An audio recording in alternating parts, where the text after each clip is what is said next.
মেয়েদের জীবনটা অনেক দুঃখের। মেয়েদের নিয়ে না কোনো স্বপ্ন রচনা করা যায় না, অন্তত মেয়ে সন্তানকে নিয়ে না।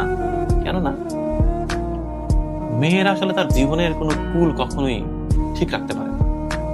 বাবার সংসারে একরকম অ্যাটিচিউড করতে হয় তাকে, বিয়ে হওয়ার পরে স্বামী সংসারে গিয়ে আর এক রকম আচরণ করতে হয়, আবার বৃদ্ধ বয়সে গিয়ে ছেলের সংসারে গিয়ে আর এক রকমের রূপ ধরতে হয়। মানে বলে না নারী বহুরূপী, এই কথাটা না একটা পজিটিভ অর্থ আছে আমার কাছে। নারী যে বহুরূপী হবে না, নারীর না নিজস্বতা কম হয়ে যায়। সমাজটা এরকম যে নারীকে বারবার মানে স্রোতের মধ্যে ঠেলে দেওয়া হয়।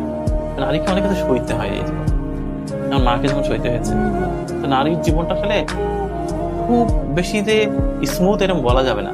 প্রতিটা নারীর জীবনেই খুব যন্ত্রণা, মানে এক একটা স্টেজে এক এক রকমের যন্ত্রণা। এই যন্ত্রণার কোনো সীমারেখা নেই। আমার তো মনে হয় প্রত্যেকটি নারী আসলে যন্ত্রণার মানে একেবারে বিশাল বড় একটা গোডাউন তৈরি করে রেখেছে হৃদয়ের ভিতরে। খুলে দিলে পৃথিবী প্লাবন হয়ে যাবে।